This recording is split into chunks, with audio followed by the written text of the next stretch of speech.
Hi all അസ്ലാമു അലൈക്കും. എല്ലാവർക്കും law കുക്കിങ്ങിലേക്ക് സ്വാഗതം. തേങ്ങ വറുത്തരച്ച് വെച്ചതും തേങ്ങാപ്പാലൊക്കെ കൂട്ടി വെച്ച ഒരു മട്ടൻ കറിയുടെ റെസിപ്പിയാണ് ഇന്നത്തെ വീഡിയോയിൽ കാണിക്കുന്നത്. ഇതിനായിട്ട് 1/2 കിലോ കഴുകി വൃത്തിയാക്കിയ മട്ടണും 3 സവാളയും 2 തക്കാളിയും ഒരു 5-6 പച്ചമുളകും 2 ടേബിൾ സ്പൂൺ ഇഞ്ചി വെളുത്തുള്ളി പേസ്റ്റും റെഡിയാക്കി വെച്ചിട്ടുണ്ട്.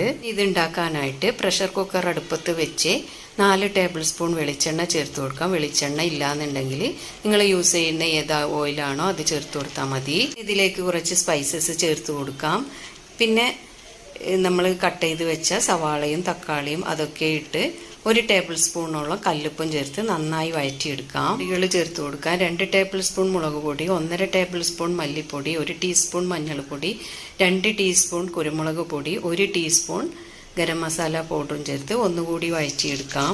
കഴുകി വൃത്തിയാക്കി റെഡിയാക്കി വെച്ച മട്ടൺ ഇതിലേക്ക് ചേർത്ത് കൊടുത്ത് എല്ലാം കൂടി ഒന്ന് മിക്സാക്കി എടുത്ത് 1/2 കപ്പ് വെള്ളവും ചേർത്ത് ഒരു 4-5 വിസിൽ വരെ വേവിച്ചെടുക്കാം. വെന്ത് വരുന്ന സമയം കൊണ്ട് തേങ്ങാപ്പാലും വറുത്തരവും ഒക്കെ റെഡിയാക്കി വെക്കാം. ഇതിനായിട്ട് 2 കപ്പ് ചിരവിയ തേങ്ങയും 1 കപ്പ് വെള്ളവും ഒഴിച്ച് നല്ല കട്ടിയുള്ള തേങ്ങാപ്പാൽ റെഡിയാക്കാം. ഞാൻ അടുപ്പത്ത് വെച്ച് 2 ടീസ്പൂൺ വെളിച്ചെണ്ണ ചേർത്ത് കൊടുത്ത് 1 ടീസ്പൂൺ ഏതെങ്കിലും ഒരു അരി ഇട്ട് കൊടുക്കാം.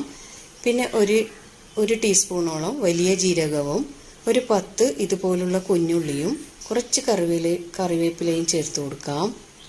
1 കപ്പോളം ചിരവിയ തേങ്ങയും കൂടി ചേർത്ത് നന്നായി ഒന്ന് വറുത്തെടുക്കാം. നല്ല റോസ്റ്റായി കളറൊക്കെ മാറുന്നത് വരെ ഒന്ന് വറുത്തെടുക്കാം. വറുത്തെടുത്തതിന് ശേഷം ആ ചൂടോടെ തന്നെ മിക്സിയുടെ ചെറിയ ജാറിലേക്ക് കുറേശ്ശെ വെള്ളം ഒരു 1-2 സ്പൂണോളം വെള്ളവും ചേർത്ത് മഷി പോലെ അരച്ചെടുക്കണം.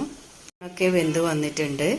ഇനി ഇതിലേക്ക് റെഡിയാക്കി വെച്ച വറുത്തരച്ച അരവും തേങ്ങ പാലെടുത്ത് റെഡിയാക്കിയത് അതും വെച്ചിട്ടുണ്ട്. അതും ഒഴിച്ചു കൊടുത്ത് കുറച്ച് കറിവേപ്പിലയും മല്ലിയിലയും ചേർത്ത് വാങ്ങി വെക്കാം. ആയിട്ടുള്ള ഒരു മട്ടൻ കറിയാണ്. ഇതുപോലെ എല്ലാവരും ഉണ്ടാക്കി നോക്കണം. വെറും ചോറിൻ്റെ കൂടെ, സാധാ ചോറിൻ്റെ കൂടെയും നെയ്ച്ചോറിൻ്റെ കൂടെയും ചപ്പാത്തി, പൊറോട്ട, പത്തിരിയുടെ കൂടെയൊക്കെ നല്ല ടേസ്റ്റാണ് കൂട്ടി കഴിക്കാൻ.